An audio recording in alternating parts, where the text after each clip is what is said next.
Boa tarde a todos, na graça e na paz do Senhor Jesus. Quem vos fala, seu irmão em Cristo, Emanuel Ramon, fala diretamente da cidade de Fortaleza, cidade abençoada por Deus. Que Deus abençoe sua vida, que Deus abençoe sua família, que Deus abençoe o seu lar. E tudo que você fizer seja abençoado por Deus. Que tudo que você fizer faça para a glória de Deus. Eu estava nessa tarde meditando acerca do amor de Deus, acerca de Jesus de Nazaré, o maior exemplo do amor.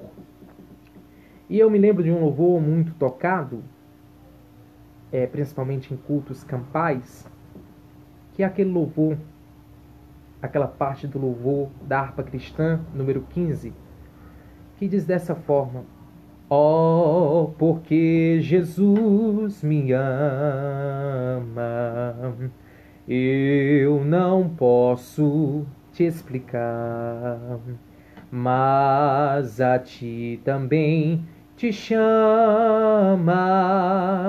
pois deseja te salvar. Eu não sei porque Jesus, ele me ama. Mas eu sei de uma coisa, que no capítulo 3, versículo 16 de João, a palavra de Deus fala: porque Deus, ele amou o mundo de uma tal forma, de uma tal maneira, que entregou, que doou o seu único filho, para que hoje eu e você tivéssemos vida e vida com abundância. Deus entregou, não foi um dos seus filhos, mas foi seu único filho, Jesus. O verbo, do capítulo 1 de João, o verbo encarnou. O verbo encarnado, Deus encarnou na terra. Não estou falando de reencarnação, encarnou. E padeceu dos mesmos desejos que nós, como seres humanos, pecadores, que somos pecadores, por mais que nós estejamos servindo a Deus, nós temos uma natureza adâmica que todos os dias pede para ser ressuscitada. O nosso maior inimigo se chama a nossa carne. O nosso maior inimigo se chama o pecado. E aí eu vejo que ele entregou, que ele doou o seu filho amado para que nós tivéssemos vida e vida com abundância. Como eu já falei, eu não sei porque Deus me ama, eu também não sei porque Deus te ama. Deus não me ama porque eu sou negro, Deus não te ama porque você é branco, simplesmente por isso. Deus me ama porque eu sou pobre e tu é rico, não. Deus me ama porque eu sou super santo e tu não é santo, e não. Deus nos ama porque não existe uma explicação. Como assim, mano? Não existe uma explicação, embaralhou toda a minha mente, eu tô agora sem entender, você falou algo desconexo, sem nexo. Não, eu quero que você entenda o seguinte, o que eu estou querendo dizer é que matemática, biologia, humanas, filosofia, todas as matérias que nós estudamos das ciências não são capazes, de forma e nem de maneira nenhuma, explicar o amor de Deus. Não existe explicação porque Deus me ama, porque Deus te ama. Ele nos ama porque Ele nos ama. Ele nos ama porque a sua misericórdia é maior do que tudo.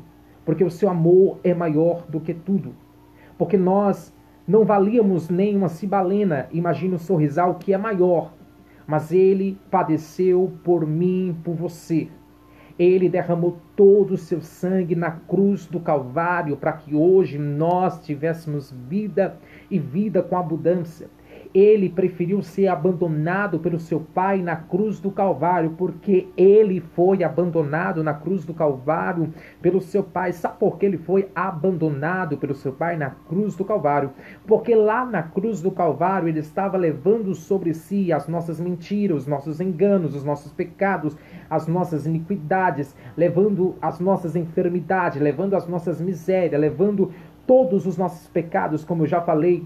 E a Bíblia fala que no livro do profeta Isaías, capítulo 60, versículo 1, se não me tarda a memória, que o pecado é que nos separa de Deus, que os ouvidos de Deus não estão tampados, que os olhos de Deus não estão, que as mãos de Deus não estão encurvadas, que estão, as mãos de Deus, elas estão para nos abençoar, mas só que o impedimento de Deus nos abençoar se chama pecado. O pecado impede de nós termos uma comunhão com Deus. O pecado nos separava do amor de Deus. Mas através da cruz do Calvário, através do sangue derramado, Jesus de Nazaré, hoje nós temos a oportunidade de ter acesso, livre acesso ao Pai.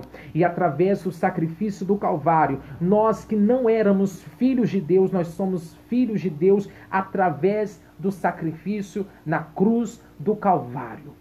Eu quero dizer para você que talvez o diabo ele possa apontar o teu pecado, o diabo possa apontar os teus erros, o diabo pode apontar os teus defeitos, mas eu quero dizer uma coisa para você: todavia que o diabo apontar os teus pecados, olhe para a cruz do Calvário.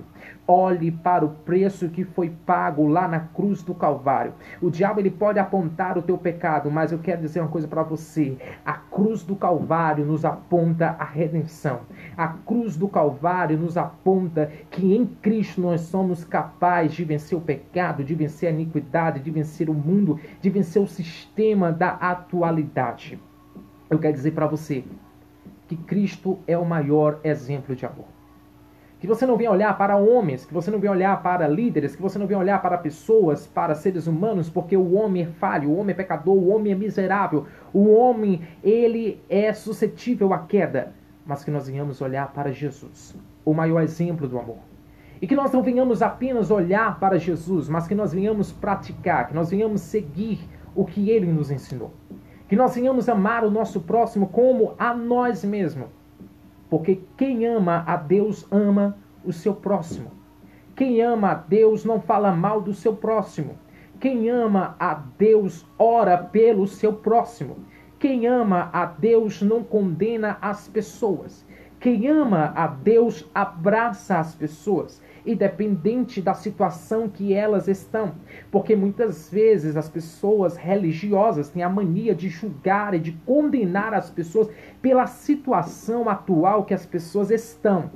Às vezes você vê uma pessoa que está em uma situação espiritual decadente, uma situação tão miserável, mas só que essa pessoa se arrepende, essa pessoa se humilha, essa pessoa muda de atitude e Deus o recebe como filho novamente, Deus restaura, Deus faz a obra e essa pessoa se torna mais crente em Cristo Jesus do que você.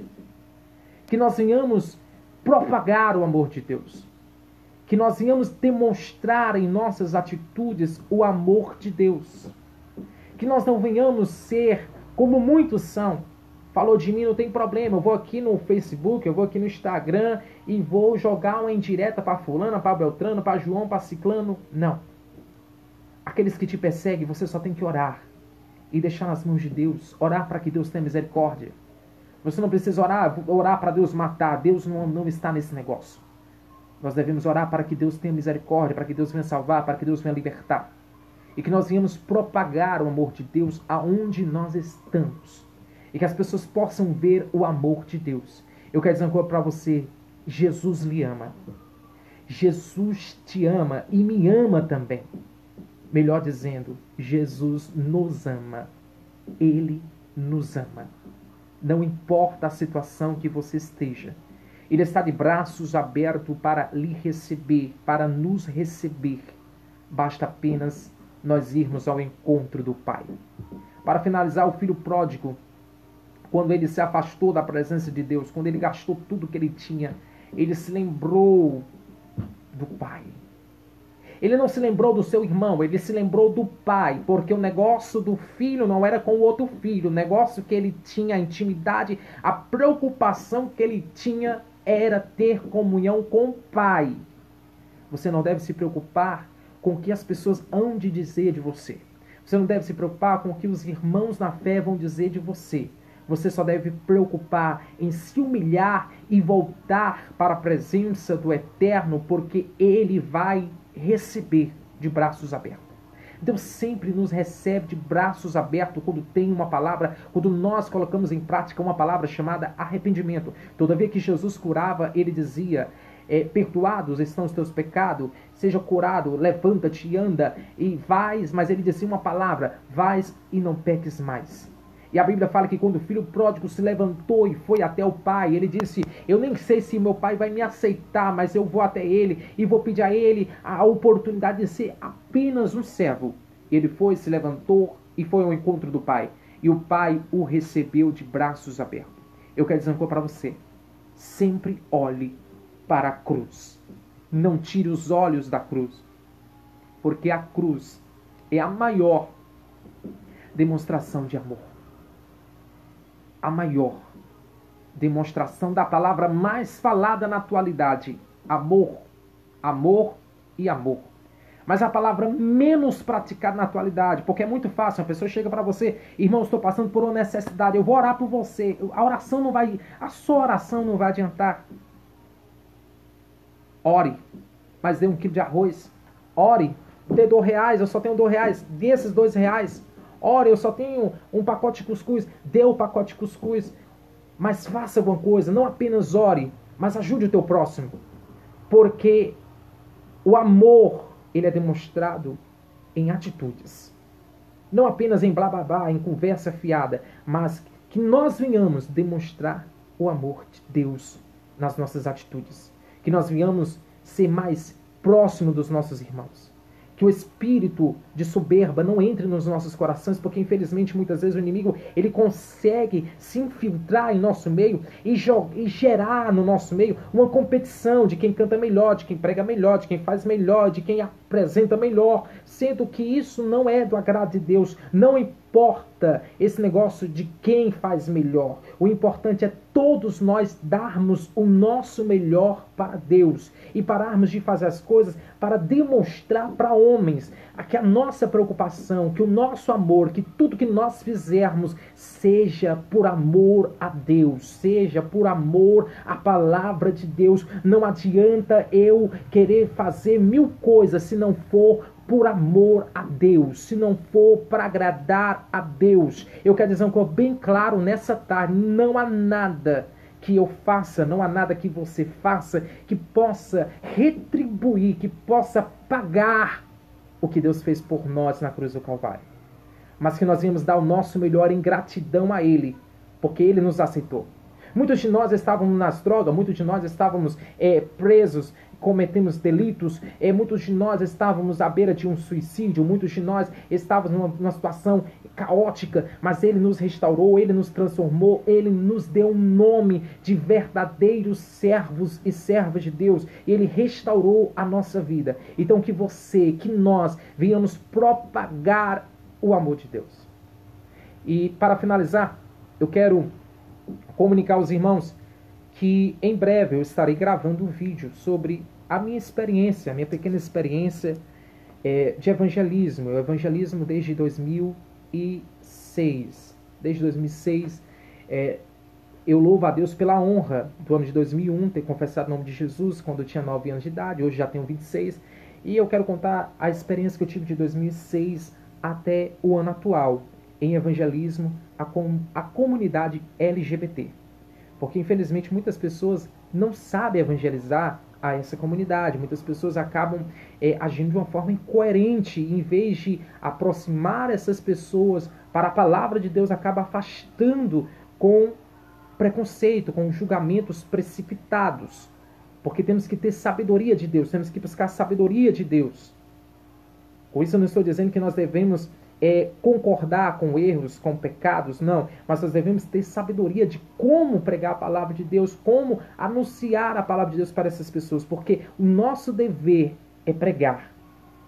E o dever de Deus, o dever do Espírito Santo, a função do Espírito Santo, nós pregamos, mas a função do Espírito Santo é de transformar. É o Espírito Santo que transforma. Infelizmente, nós, muitas vezes, quando vamos evangelizar, quando vamos pregar, nós queremos mudar as pessoas, queremos modificar as pessoas, obrigar as pessoas a mudarem da água, do nada.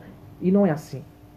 Quem muda as pessoas é o Espírito Santo que muda. Isso é quando a pessoa ela abre o seu coração. Amém? Irmãos, Eu poderia passar aqui a tarde toda, entrar à noite falando de Deus, porque Deus é uma fonte inesgotável, é um poço profundo que não tem fim. Deus é um poço profundo que quanto mais você cava, quanto mais você medita na palavra de Deus, quanto mais você busca, mais Deus se revela. Deus se revela, Deus é profundo. Nunca devemos pensar, eu já sei de tudo, não sabemos já de nada. Quando nós pensamos que sabemos de tudo, é aí que a gente não sabe de nada, porque Deus, ele é um poço profundo. Amém? Que Deus abençoe a todos e fiquem todos na graça e na paz do Senhor Jesus.